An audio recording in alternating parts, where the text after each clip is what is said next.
2 of the 7 Republican votes to convict former President Trump in his impeachment trial last week came from GOP senators who had already announced their retirements. 3 came from senators fresh off of re-elections to 6-year terms.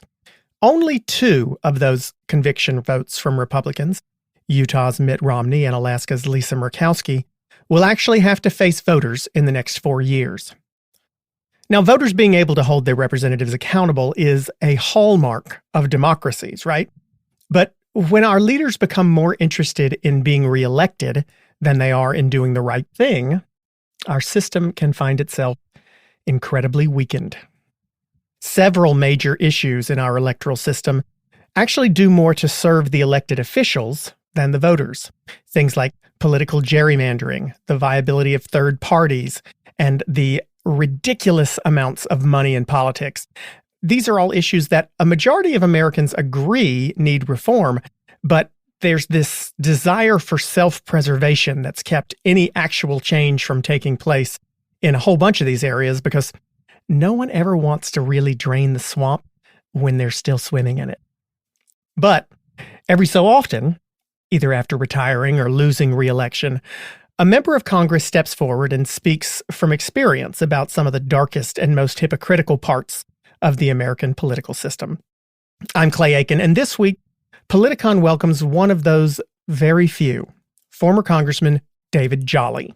After losing his seat representing Florida's 13th district to former Republican governor turned current Democrat Congressman Charlie Crist, David Jolly has spoken out at length about his experiences as a member of the House and about some of the systemic changes he'd like to see that might help government return to working for the people more than politicians, starting with his introduction of a brand new political party. I'll ask him about his new party, about whether or not he feels the current Republican Party can remain viable in general elections, whether he thinks the Democrat Party can keep from fracturing itself, and, of course, how the heck are we going to get along? Hey, Clay, good to be with you. Hey, good. Thank you so much for doing this. I'll tell you what, I'm actually been very excited about this particular episode for a few weeks now, because right before the folks at Politicon called me and said that they wanted to have you come on the show, I had just seen an article where you had been quoted, and I had saved it because I loved some of the stuff that you said. And here I am sitting here trying to find it. I can't exactly find it in the moment. Of course, right now I walked upstairs and I'm looking for this article, but I'd saved it because I thought, you know what? There's it was an article about money in politics. Okay. And the amount of time that you had to spend as a congressman raising money, even during like the work week. And you and I think a few others, in fact, I think it was Walter Jones, who was a Republican from my state. Yeah, he signed on. That's right. Right, who had essentially said, screw it, I'm not doing it. I ain't sitting down and raising money.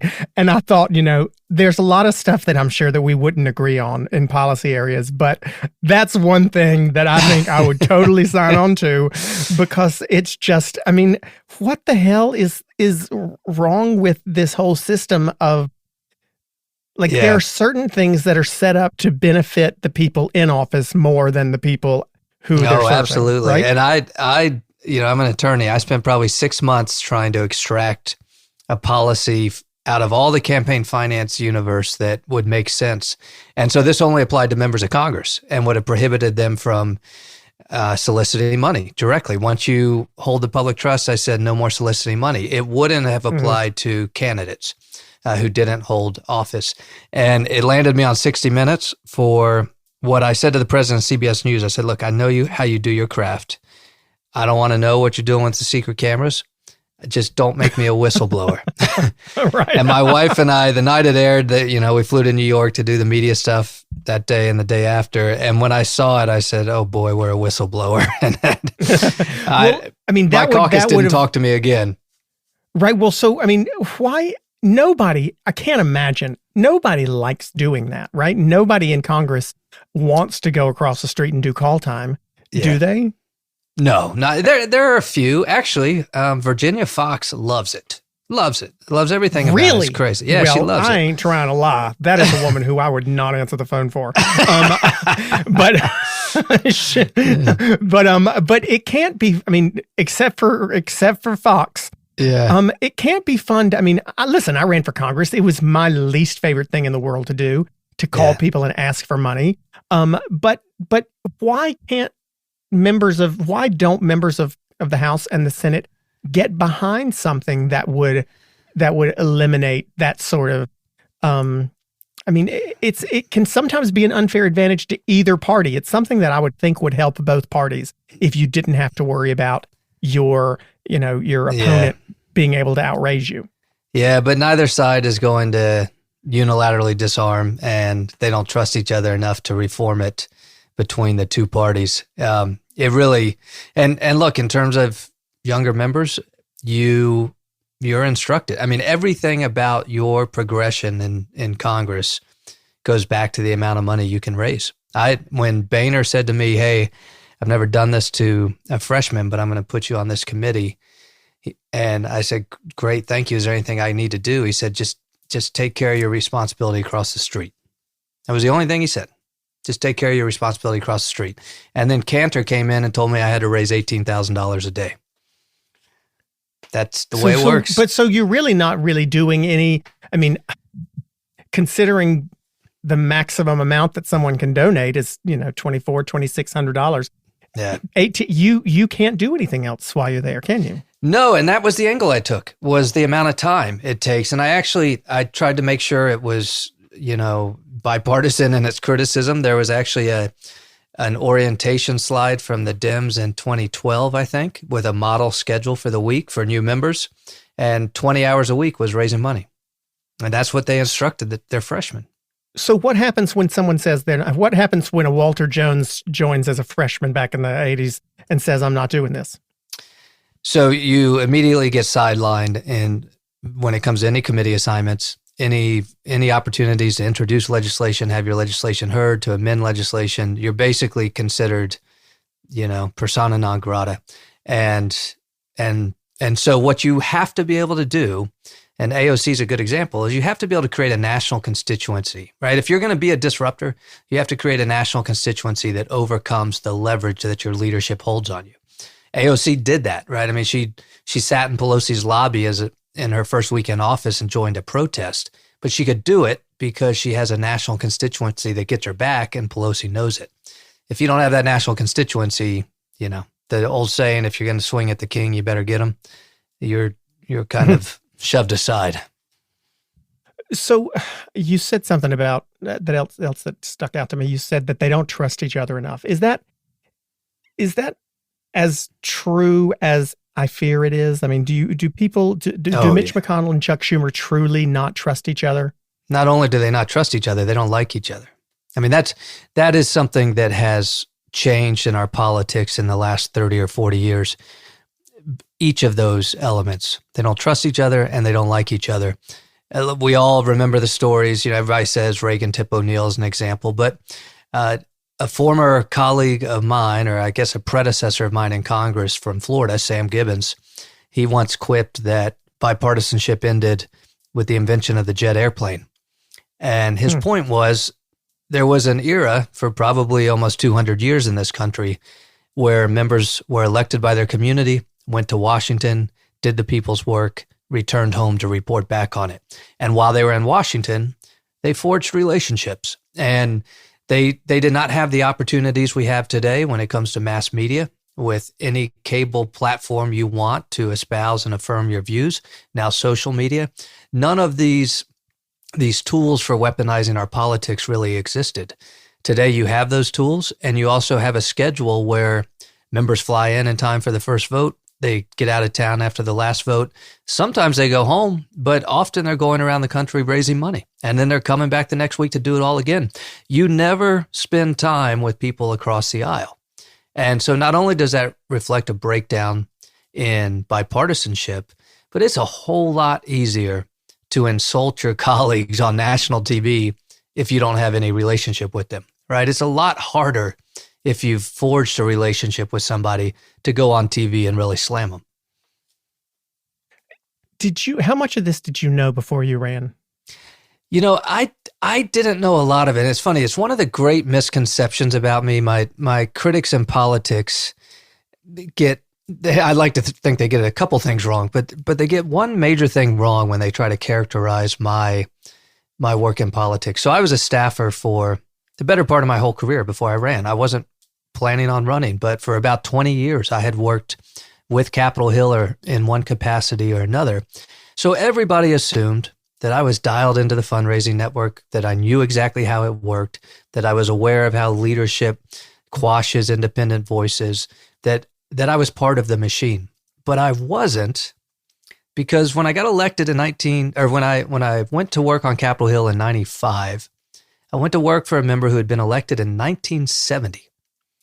He represented that very old school class. He might have even been just a class or two ahead of Pelosi. He served with Biden and when they were in their youth, and he never had to do any of that. All right. First of all, he'd already been in office for 23 years. He then served another 20 while I worked with him.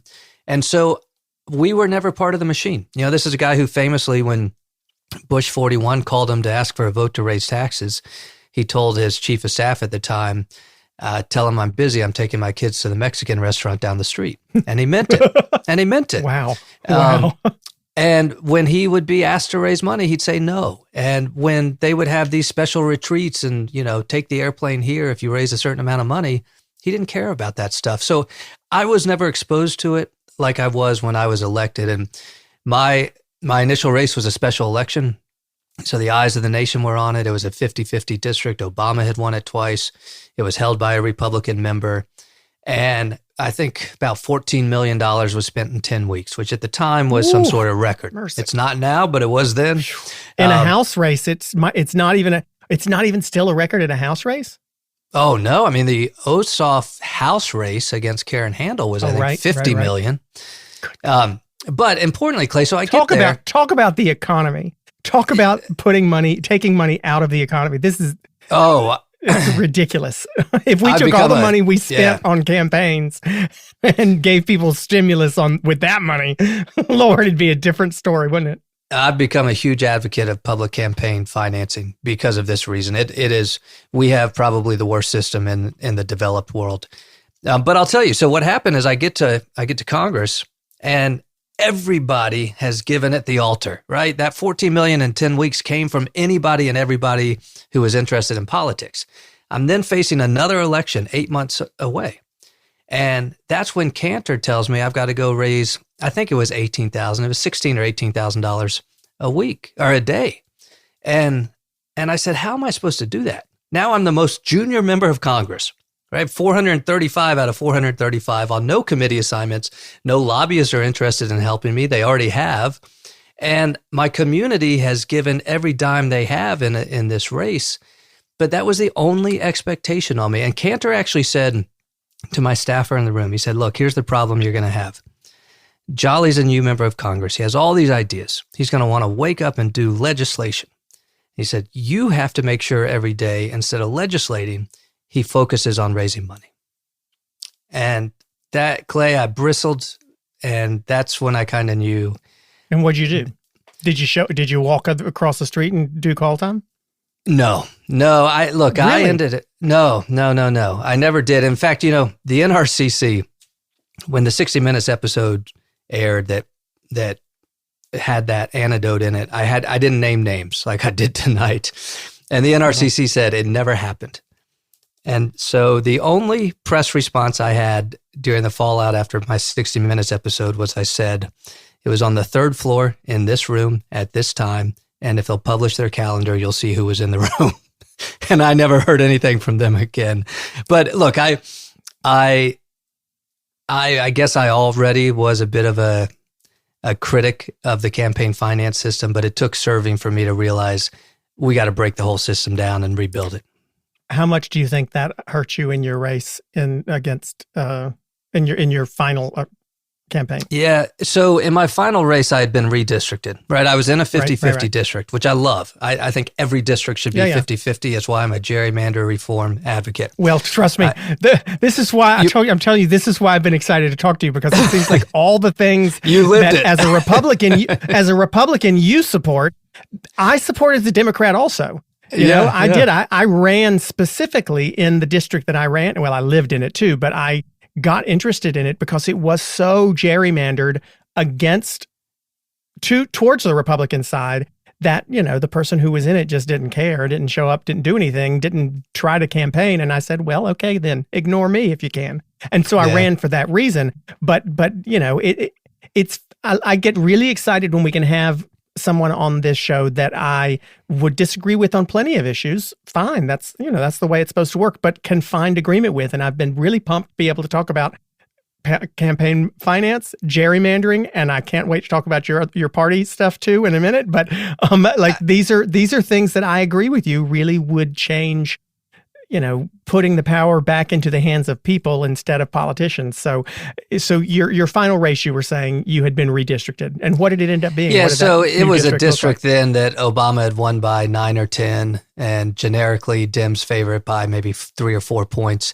Look, we ended up outperforming. I think I lost that last race by a little more than 3 points, but two things about it. If we had $1 million at the end, we would have won the race. I mean, we were outspent 4-1, and we were broke because at that point, I was such a bad Republican for Republicans. Nobody was interested in supporting me. I was a Republican in support of marriage equality, in support of gun control, of campaign finance reform, of climate science research. So I didn't have the donor base. And after I had exposed the fundraising scandal, the word from McCarthy's office at the time was, we're only helping Jolly if control of the House is on the line. And because they didn't think control of the House was on the line, they weren't going to step in and help. But very importantly, and this is where I think 50-50 districts could benefit the entire country, I wanted the ability to test my positions on issues as a Republican in a true toss-up district. Because what I wanted to be able to show my fellow Republicans at the time was, look, you can address issues like marriage equality and climate and guns and campaign finance. You can address it responsibly. You can address it from a conservative position. As long as you're talking about solutions and bringing people together, you can win competitive races. Instead, what gerrymandering's done is it's protected them from having to test their own ideologies and convictions. And it's why we see this identity crisis right now, because the convictions and ideologies within the Republican Party, whatever they might be, do not reflect a consensus position of the nation, but they're protected by supermajority districts, in their cases that protect Republicans, just as in Democratic cases that protect Democrats. And it's fascinating to me that I'm going to use a term that we've had trouble with on this podcast, the term deep state. We had a guest a few months ago who just lost his mind when that word was used. But the people who have supported, who support still President Trump, that wing of the Republican Party, right now and Donald Trump himself campaigned against this deep state, this, draining of the swamp and getting rid of, and the irony is that the stuff that you're talking about, the $18,000 a day, or else we're not going to help you, or we're not going to help David Jolly unless the entire House control is at risk, and gerrymandering, these are actually the real deep state issues, don't you think? I mean, this is how power becomes entrenched, yeah? These are the tools of the trade, and I just penned an op-ed jointly with John Updike, who's the head of the Open Primaries group, and what we did is we traced Donald Trump's threats against Republicans from the time of the election till the events of January 6th. And Clay, the threat he used to get Republicans to vote against affirming the Electoral College and to believe and propagate the big lie, the threat he used was primaries. He was on the record, his kids were on the record saying, right, if you're not with us, we will primary you. Well, the only reason that tool is available is because, again, within our system, we've gerrymandered supermajority districts, and we've closed primaries to only partisan voters. And so the only place of accountability is for that partisan among partisan voters. And the way to get elected then is clear. You do the things that partisans appreciate. And in a lot of these districts, like you were saying, but I'm going to dumb it down for myself. A lot of these districts have been gerrymandered to the point where really all you have to do is win the primary. That's it. How many districts left? You mentioned that your district was, I think you said a D+5, tend to swing to Democrats by 5 points or so. Yeah, the district I ran in was R12. And they're D35 district. I mean, most of the districts in this country, once you win the primary, you're in. That's it. Yeah. And so but why would anybody change that? Who's going to change that? Why? Well, so here's to? Yeah, so two very important points. We often contextualize gerrymandering reform primaries as hammering incumbents. But let's flip the script and just talk about the incentive structure. Right? In any walk of life, you do the things that allow you to advance, and in politics to get elected and reelected.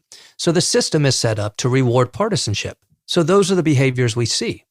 If we were to open primaries and create 50-50 districts, the behavior of members would change because the reward structure would look differently. And I think by doing that, whichever major party cracked the code to building a broad coalition could be a governing majority for decades to come. Now, how do we fix it? Incumbents aren't going to put this accountability on themselves. But in about 30 states, voters can lead initiatives to change their state constitution.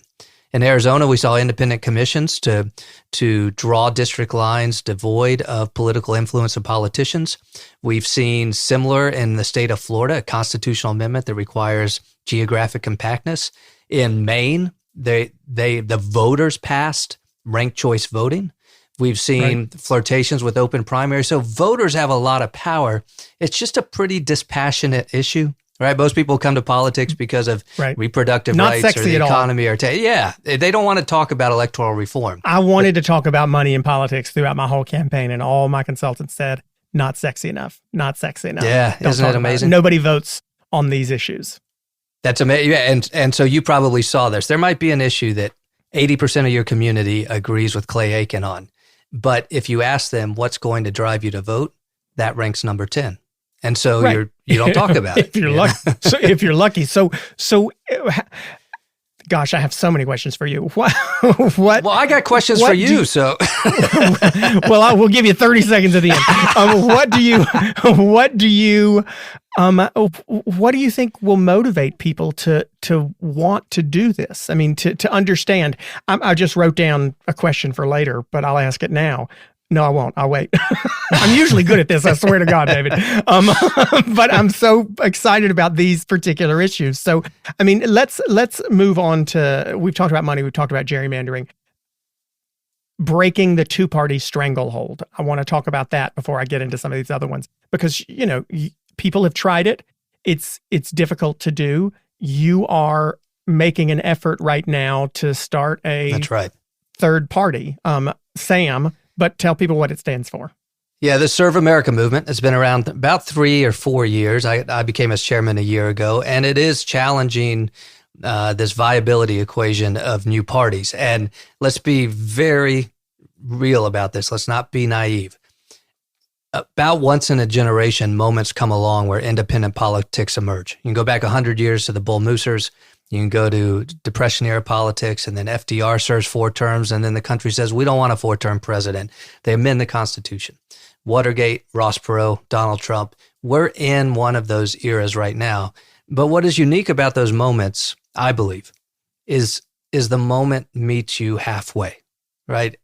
We've seen it since the events of January 6th. What we've tried to do at SAM over the last year exploded after January 6th because the moment started coming towards us.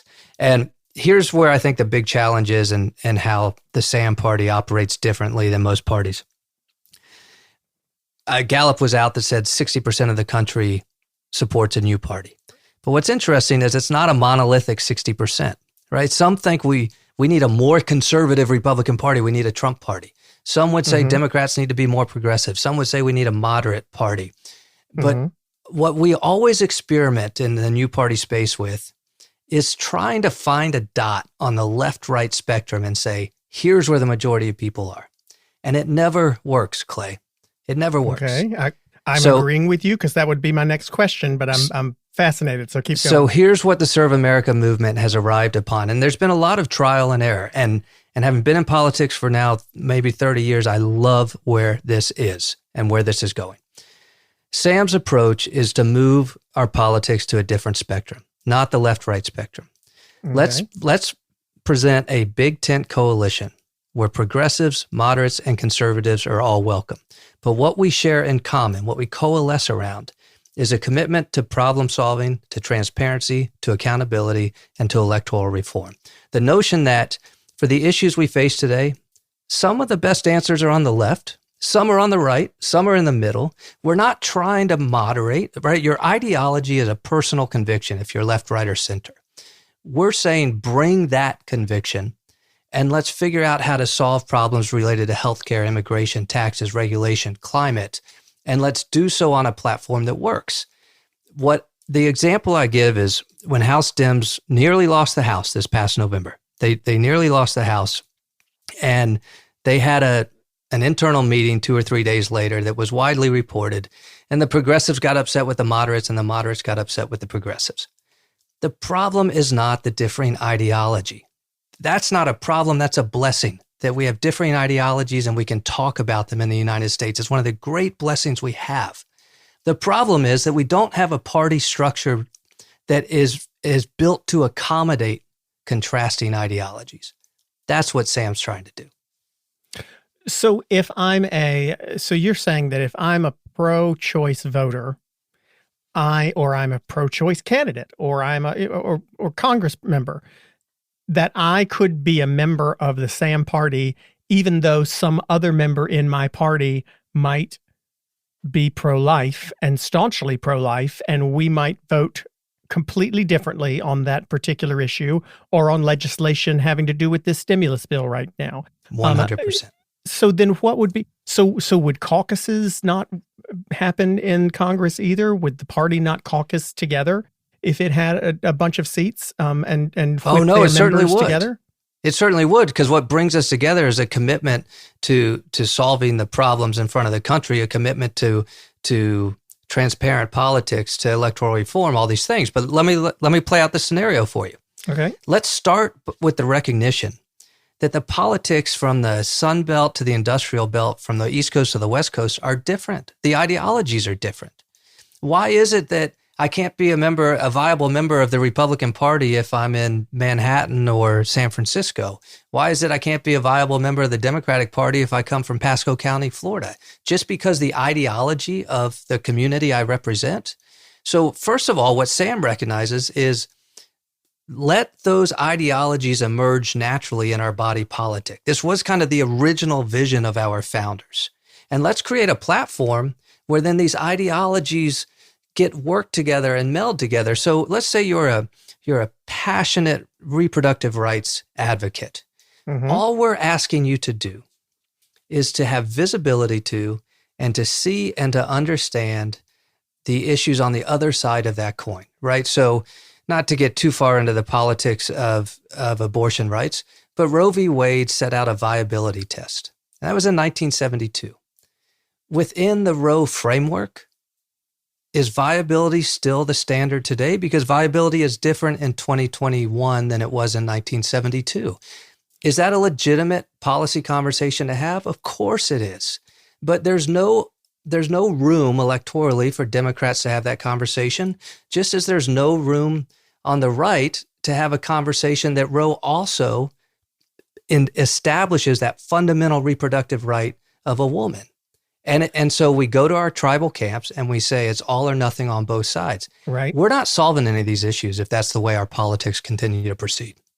Also, right. But aren't you asking people to think harder than they want to? Yes, we are. One of my great. Go ahead. I wonder where you're going, but it's the truth. I mean, it's not just a problem with our politicians. We are 180 character attention span country now, aren't we? And we want our thoughts to be on bumper stickers. I am in love with this whole idea. I agree that it's exactly what we need. I want you to think of a better, catchier name. But come on, we got Uncle Sam, the Serve America movement. That's okay, Uncle Sam. But it can't be it can't be the Serve America Party, because then we're SAPs. So it's Sam. It's the Serve America movement. I was thinking. I feel like it just should be common party, common people, common good, common ground, common goals, blah blah blah. Common. Anyway, but people don't want to think like that. And yes, I absolutely agree that it's tribalism. And I get very frustrated within my own party sometimes, because I think that some of the folks, especially, as a gay man, there was a period of time where I became sort of a one-issue voter, but I didn't become a one-issue voter and then automatically agree with everything else that the Democratic Party stood for. Right. But there are a whole bunch. I would say that I'm sort of in the minority there. There are a whole bunch of people who see that one issue, whether it be gay rights, whether it be, it's never really, by the way, it's never really the economic stuff that is people are one issue voters on. It's always the social stuff, right? But they become that one issue voter, and then they just automatically prescribe to everything else that the party says. It's sort of what folks have done with Trump. They like something about him. I'm not sure exactly what it is for each person. It may be different, but once they did, they have sworn by every stupid thing that came out of his mouth. And it sounds like this is paradigm shifting, and completely. You seem to have a lot of hope that people are ready to have their paradigm shifted. Well, so I'm a Pollyanna. I'm an optimist. I'm never going to give up. I tried to quit politics 3 times and it never worked. So part of it is this is just the yoke I'll carry for the rest of my life. I'm committed to this. I believe in it. I'm passionate about it.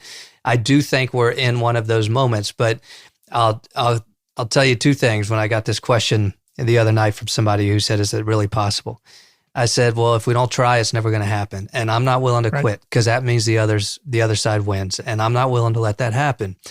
The other thing I will tell you to put in perspective for new party politics, a new party is not going to supplant or replace the Democrats or the Republicans.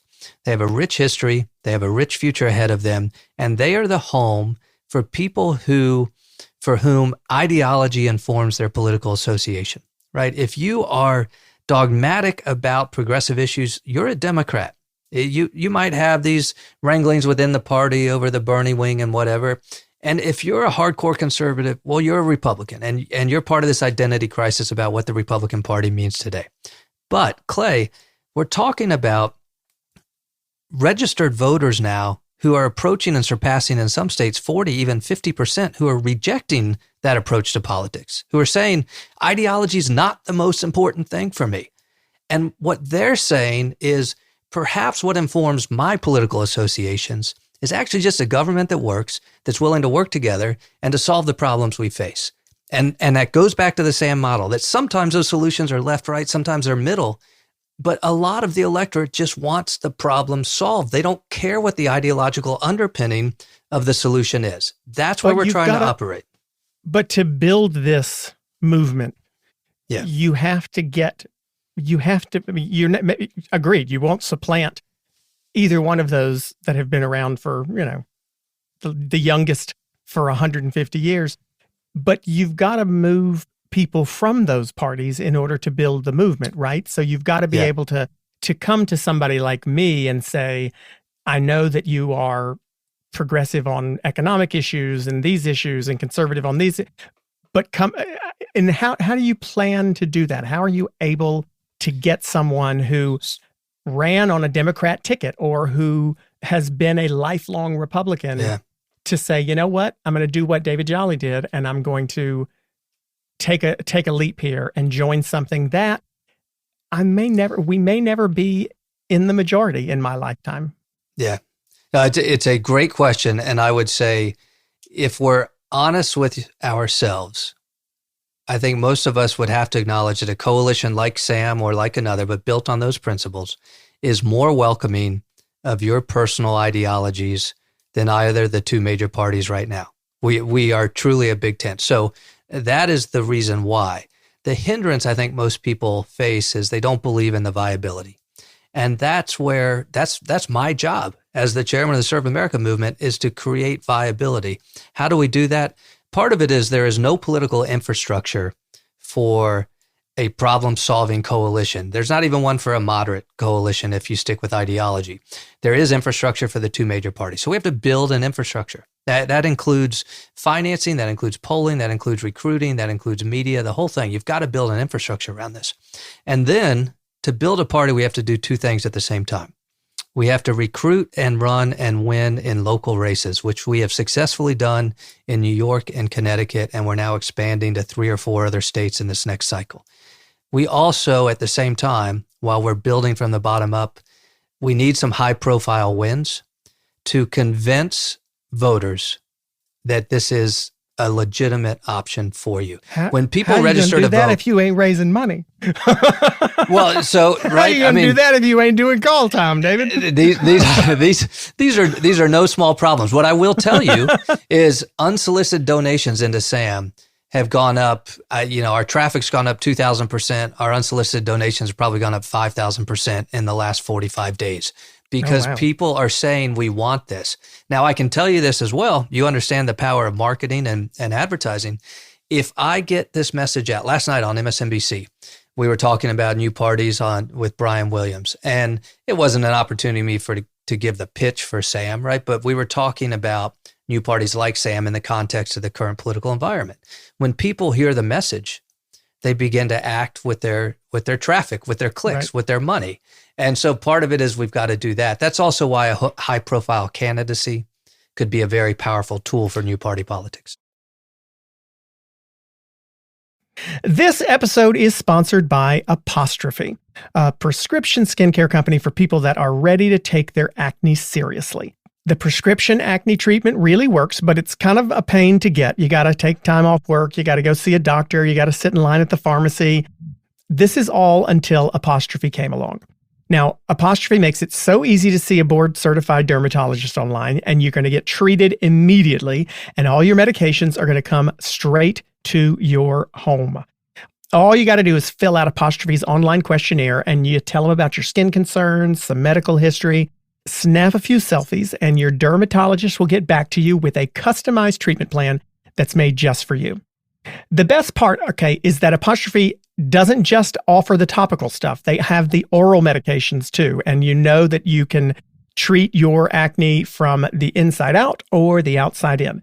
Apostrophe treats acne, and they can also help you hit some of your other skincare goals, like reducing redness, wrinkles, even dark spots. Now, I'm going to admit straight up, I was not lucky in high school because I got picked on for 100,000 things, but I guess God just didn't want to give me another problem. So I actually lucked out and I didn't have too much trouble with acne. But I'll say this, the people who did, the friends of mine who did, they had trouble with it. And some of the medications that they got prescribed from their actual doctors worked so much more than the stuff you can buy at the grocery store. So Apostrophe can get that stuff for you. And then if you're like me and you didn't necessarily have acne in high school or middle school, but you're starting to see some lines around your eyes. Not that I have any of those, but maybe I do. Apostrophe can help you take care of all of that stuff too. So at Apostrophe, it's totally nice to know that you've got a real dermatologist. Your plan is totally customized just for what you want to fix. And you don't even have to schedule an appointment. You don't have to go to the pharmacy. All that stuff comes straight to you. And their products, they actually feel great on your skin. They just absorb nicely, and they've got all the ingredients that will work. Get $15 off your first visit with a board-certified dermatologist at apostrophe.com/heck and use our code word heck. This code is only available to our listeners. Again, because who else would choose that code? To get started, just go to apostrophe.com/heck and click begin visit. Then use your code heck at sign up and you'll get $15 off your dermatology visit. That's apostrophe.com/heck. heck, and use that code heck to get your dermatology visit for $15 off, or look for the link in our show notes. And we really thank Apostrophe for sponsoring the podcast.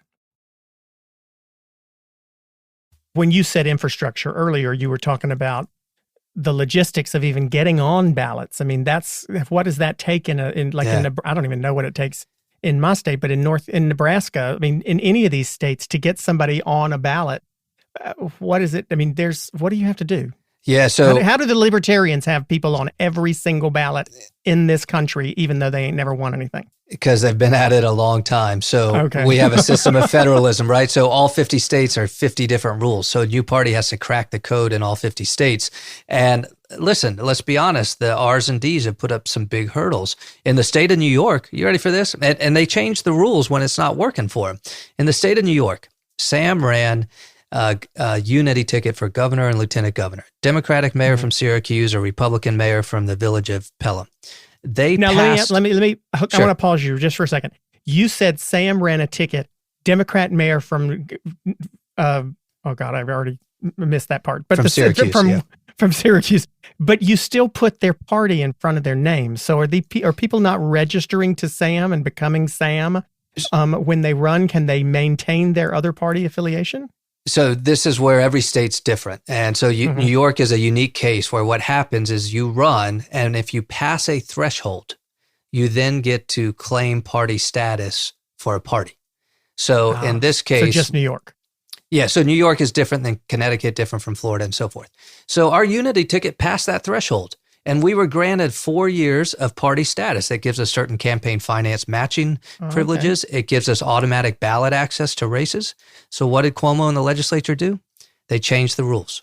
And as of about 6 weeks ago, about 6 weeks ago, they took the parties in the state of New York from 8 down to 4.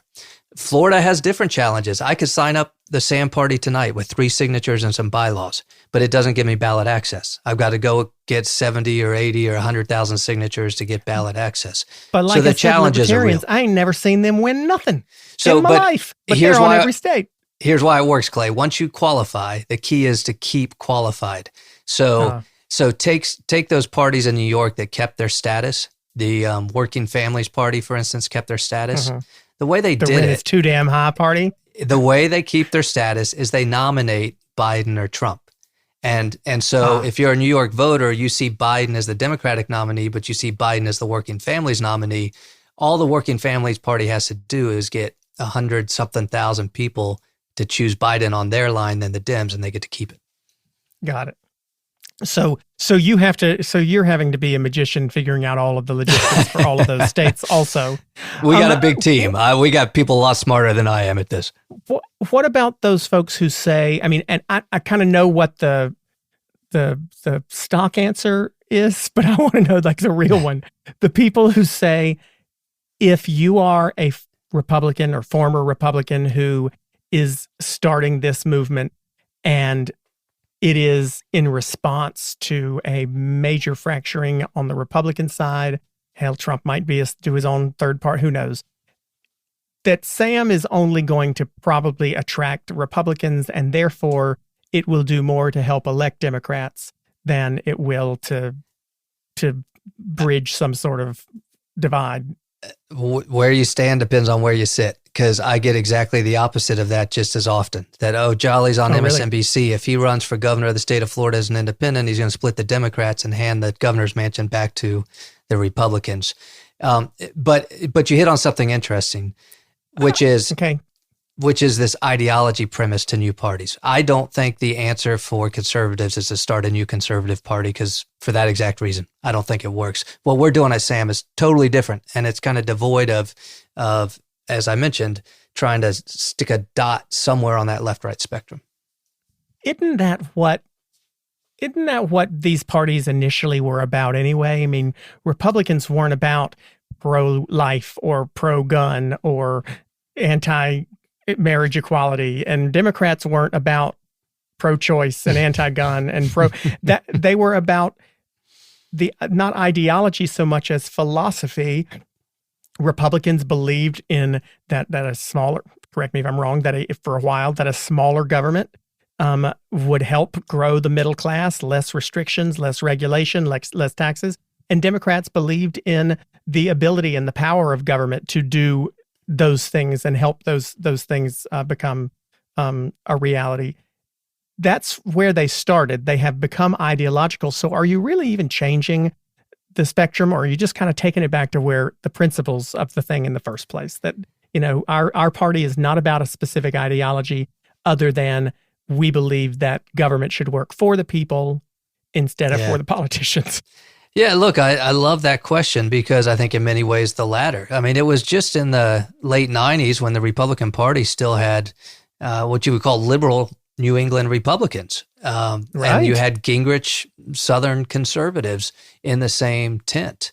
And Democrats had blue dog Democrats. And what we've seen as a result of, again, I think the electoral reform issues here are real and significant because as the major parties have moved to protect their own hold on power, they have forced these behaviors to be more partisan. And it's created a more tribal culture. And unfortunately, I do worry about what it means for us culturally as a nation. I mean, that the resentment, the lack of trust that we talked about between members of Congress, I think now exists between fellow Americans, a lot based on your zip code. Well, I mean, based on your zip code, based on your Facebook profile, based on your opinion on one particular, it blows my mind to open up Twitter or to open up turn on any news at all and see people being, I don't like cancel culture. We've talked about that a lot on this show too, but the idea that people can make snap judgments about someone based on one thing they tweeted or one thing they said. And we've gotten to a place, and President Obama told people to cut the crap and stop this a few years ago, but nobody listened to him, where we need to stop expecting perfection from everyone. And that sort of sounds to me like a basic tenet of what Sam is trying to do, which is we don't expect you to agree with us on everything. If you disagree on this particular thing, that's fine. You're still a part of the team. You don't have to, vote along with us. But on both sides, both the Republican and the Democrat side, if you dare, I think last week I heard a lot of crap being talked about Kyrsten Sinema because she dared to say that the $15 minimum wage shouldn't be a part of the stimulus bill. Right. As a progressive, I'd like to see a $15 minimum wage, but I don't think she was against it. I think she was just against it being as a part of that bill. Lord, she got hit a lot from the left. Right. And I can't tell you how many times I opened up Twitter and saw someone say, just go ahead and switch to the Republican Party. There is a lot of, really? Is that what you want? Okay. Yeah. I feel like at some point, somebody's going to have to say, fine, if that's what you want, that's what I'll do. Yeah. And see what you get. Take me as I am, or don't take me at all. Is there any way outside of this third party idea that even we can change the way that Republicans deal with their own people? And Richard Burr, who I disagree with on a whole bunch of stuff, but God bless him, he stood up, he voted to end Don't Ask, Don't Tell, and and I've told people I would rather have a Republican who occasionally will surprise me and vote to convict the president when I think it's absolutely the right thing to do than a Democrat who doesn't even have a brain to make their own decisions, but just does what the leadership tells them to do. Yeah, I said recently on one of the MSNBC platforms that, Adam Kinzinger deserves our respect and our gratitude this week for what he's done. And it was remarkable how many people came back at me and said, no, he doesn't, because look at everything he did before. And I get it, right? We all get that. I understand. How dare we say Liz Cheney is honorable because of all the things her dad did and other. Well, you know what then? If that's what you want, and I think that's one of the problems with, that's what Steve Bannon told Donald Trump. Don't try to moderate because you'll never satisfy people on the left, no matter what you do. Just play to your base. Yeah, no, that's Maybe exactly right. Adam Kinzinger should be your first nominee for something. Well, look, when we were talking about the 50-50 district I was in, the rules of the game politically there are not to try to win over people in a 50-50 district. It's to turn out your partisans. Yeah. That's the way the science works in this. And, you know, to Obama's comments and what you're referring to, is there something more we can do? There is so much of this on our own shoulders as a country and as a culture. And what we do know, an incredible tool in politics going back well over 100 years, has been the framing of negative partisanship. Right? If I can tag you, Clay, as a crazy liberal Democrat who's not fit for the good people of North Carolina, that works. If I sure as hell did. But if I were to get out and say, look, I think my opinion on the environment is better than Clay's, that doesn't work. And what's happened in the current environment. Do you really think that's true, or do you think that people have been told? Oh, 100%. When's the last time someone tried it? I feel like if I saw someone try it, I'd be like, I tell you, the last time I saw someone try it was Bernie Sanders when he said, I don't give a damn about your emails. And I think he earned a lot of people's respect because he thought, you know what? We thought, you know what? He's not playing bullshit games. He's not poll testing. Yeah. And Donald Trump, for all his insanity, I mean, no one can say he poll tested anything. Right. Right. But he sure as shit didn't poll test. But he used negative partisanship every single waking moment. And here's what I would say about the era we're in. And you know, Obama actually said one of the things he worried about most was the American media platforms allow for this type of activity. And he worried not because of the freedom of speech behind it all, but that there really wasn't a way to get our arms around it to regulate it, nor should there be. And so if you take the principle that negative partisanship works, we now have major media platforms that sell that every day, right? Where it used to just be campaign commercials, now it's part of our daily news platforms. And now we each have a social media platform where we get to engage in it ourselves. And we get to throw it out there just as much as those politicians used to, and we get the same reward, right? We get the dopamine triggers because people say, yeah, that's great. Click, click, click, click, click. They're clicking on negative partisanship. And my hope is in the long lens of kind of this new media revolution we're in, that it hits an apex and then it starts to cool, because I don't know how much more we can take of this as a culture. I wonder if that ends up being the solution. There is a breaking point. I mean, addicts have to hit rock bottom before they can come up. I swear I thought we had, but I'm convinced, and I'm starting to worry that we haven't.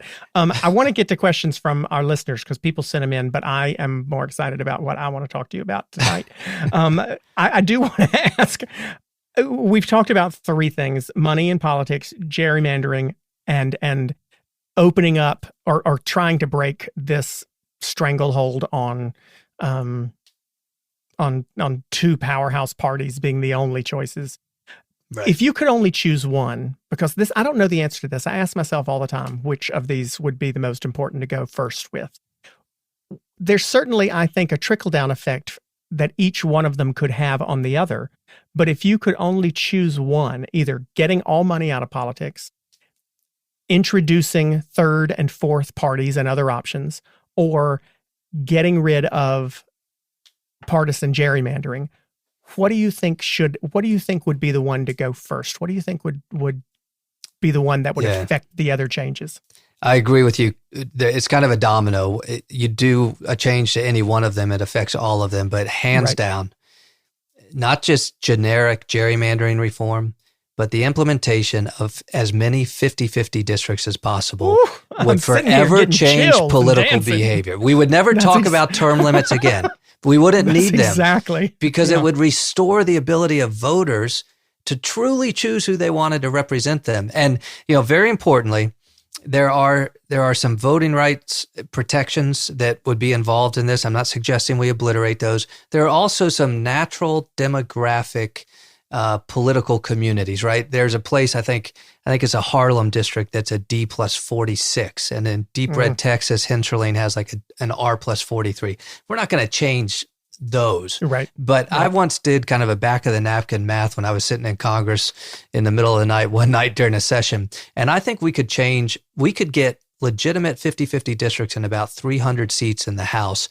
The Congress would change forever.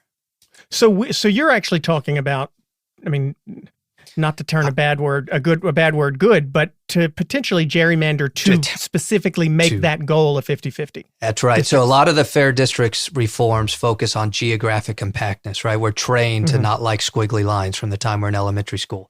I'm suggesting maybe we bring back some squiggly lines, but what we write into these state constitutions are electoral competitiveness, so that electoral competitiveness becomes the fairness test. We have decided, the reform movement has decided, that fairness of districts has to be geography. I don't disagree with that, but I'll tell you what happened in Florida.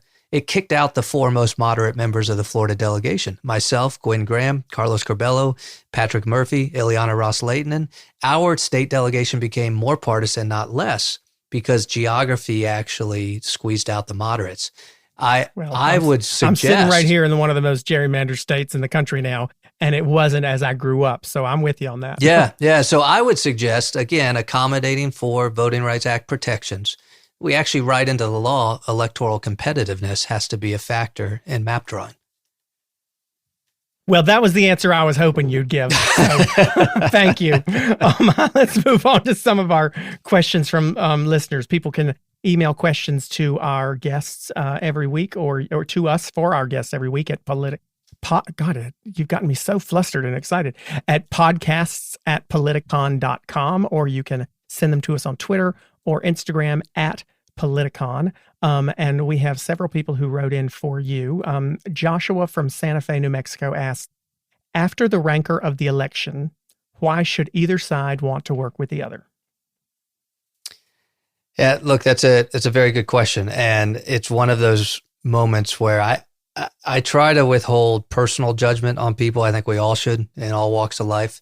But I will say, if you run for office and you hold public office, you hold the public trust, and you are open for the people's judgment. And I think in moments like this, and we've seen many of these moments during the Trump era, we just have to make moral judgments on the behaviors of our elected officials that we saw preceding the events of January 6th and since. And it's reasonable to suggest, how can we possibly work together? I think it creates an opportunity. And I think Joe Biden sees that opportunity, whether he can pull it off or not. I think he truly believes that there's a certain calling of history right now in this moment for him to try to bind the wounds of our broken partisanship and not bring everybody along, but bring enough of us along that there's consensus around working together. I want to share his optimism. If you reach across the aisle, you need somebody to reach you halfway back, and I don't know if we're going to see that. What would you agree with him? What would you agree or disagree with him on right now if you were in Congress?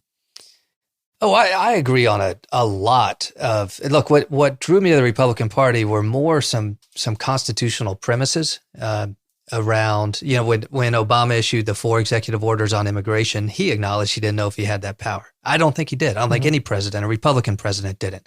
But I also think that Congress has a constitutional responsibility to address the problem through legislation, and that's where Republicans failed. So disagreeing some areas with Biden is the use of executive authority, but that's not unique to him. That's been every modern president. I think he has an opportunity around the COVID vaccine, around the pandemic, and around the economic recovery to try to bring enough of the nation together.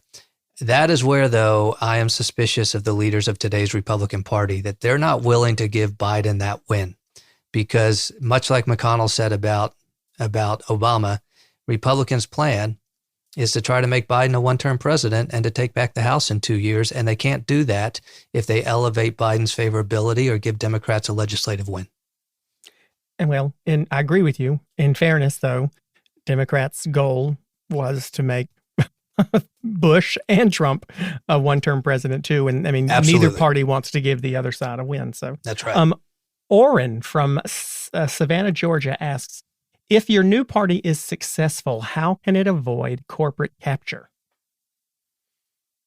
Oh, look, that's a fantastic question. I think we would have to honor the principles of transparency and accountability, specifically in the campaign finance reform space. We have endorsed many of the voter-led campaign finance reform initiatives that have been on state ballots in this last cycle. It's one of the tenets of our platform that is not around ideology, but within the reform platform. And look, we would always face, I think, any party as you get into the place of holding power, you have to be able to test yourself against your own convictions. It's where I think we've seen the major parties fall, and where I would hope under my leadership we wouldn't. But that would be a challenge. Now, I wouldn't say the way the SAM party is organized that we would be captured by corporate America. We're just not going to be an appealing subject for them. But we could be captured by other political forces and coalitions that we don't necessarily see us succumbing to. And that's the challenge of political leadership. Orrin, he just told you he ain't doing call time. So he ain't calling no corporate people. Carlos, last one. Carlos from Salt Lake City asks, normal people feel like participating in politics might destroy their jobs, if not their families. Is that a reasonable fear? 100%. And the one credit I will give to people, Clay, like you and others who put yourself on the ballot, it's not easy. You open yourself up to criticism, to certainly commendation from some. But here's an example I give. In any walk of life, whatever your profession, whatever your career, if you were to apply some political analysis to it, your unfave, your favorability, unfavorability rating in the private sector is probably somewhere 90-10, right? You do the things within your community, within your profession, within your church, whatever it might be. You build friends, you build a network, you don't piss people off. That's just the natural way that civilized people behave. And so your unfave is 90-10. You get into politics and you're lucky if it's 50-50. And that actually sticks with you. I will tell you something that I've never anticipated experiencing. That my predecessor in office that I worked with, he actually passed away in office. So I didn't see him live in his community after he served. It is hard might be the right word, but it's an unusual experience to be a former member in your hometown. You are still seen through a 50-50 fave-unfave. There are people who still feel like they can publicly criticize you. There are people who still think you're in office and can help them. Your life changes. And then you do open yourself up to legitimate security threats, many that we saw on January 6th. But even in one's home community, a lot of public officials at any level often face significant real security threats that have an impact on your family. When I ran, I knew that going in that I was going to, I made the decision, if you want to jump into this, you have to recognize that whatever career you had singing before, probably cut in half.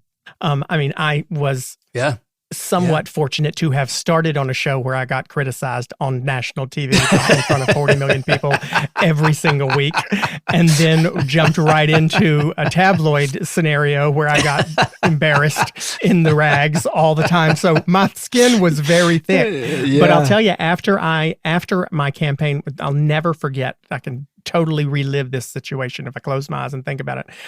Right after my campaign was over, I had to fly to Florida for something, and I connected through Atlanta, and I walked into the Delta Sky Club at Atlanta's airport in between my flights, and I walked up to the desk, and the lady who greeted me said, "Oh my God, Clay Aiken, I love you. I used to love you."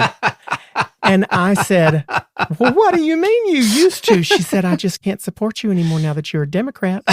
And I had a nice conversation with her. I had lots of nice conversations with people, even throughout the campaign, who loved to talk to me, but told me after the sweetest conversation and a photo with me and getting me to sign something, they would still tell me that they couldn't like me. They couldn't like me anymore. And the sad thing is, I'm laughing at it too now, and we laugh at it, but she was dead serious. She was nice. She was friendly. She was from Atlanta. Of course, she was going to be sweet, but she was dead serious. She could not like me anymore because I was a Democrat. You hit on such an interesting thing, Clay, that we need in politics, which is we need that personal response to that moment, right? The fact that maybe that it hurt your feelings, but that you desire to try to address their concern. And that was my problem. I I could never get my head around how to serve 700,000 people when the phones were ringing all day and you're getting mail and this issue, because I wanted everybody's concern to be most important.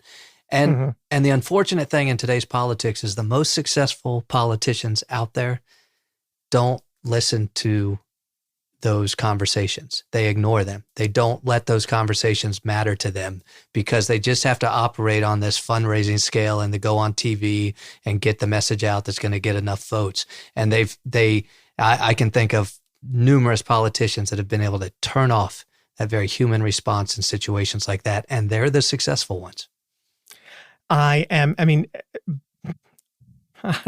don't even know where to go. You're right, but I got to say, I'll ask you the same question I've asked everybody, and I think I know where your answer will head, and I will agree with it, as I have with most everything else you've said tonight.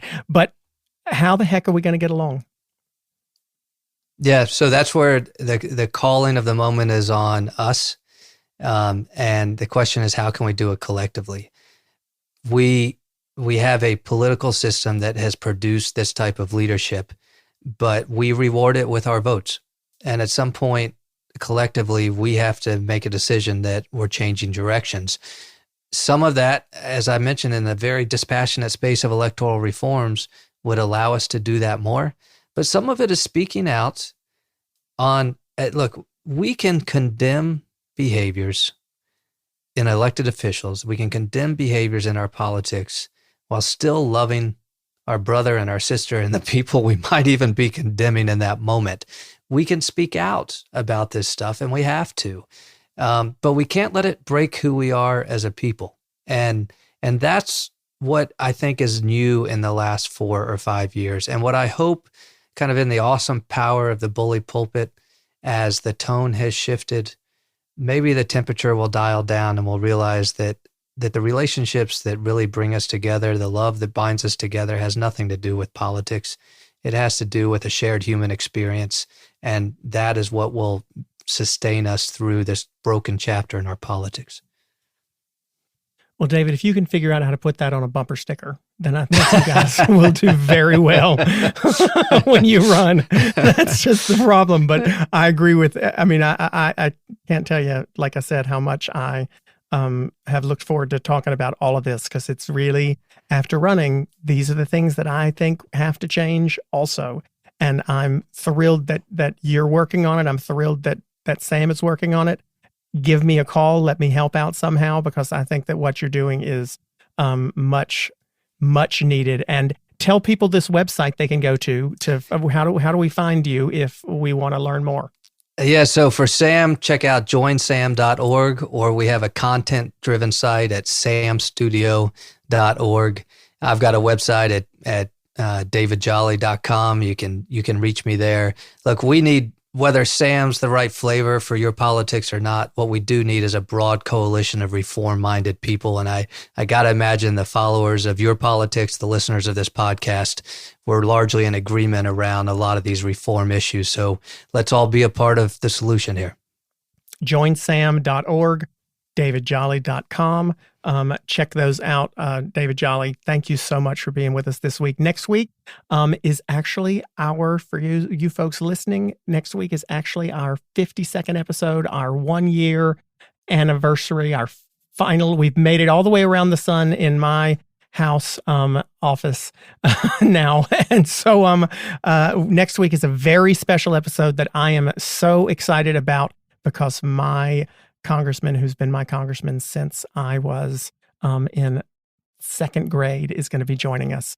And it's really a special anniversary edition treat for me. Congressman David Price will be joining us next week. You can send your questions to him at Politicon on Twitter or Instagram, or podcasts@politicon.com. David Jolly, thank you so much for being with us this week, and we will see you all next week.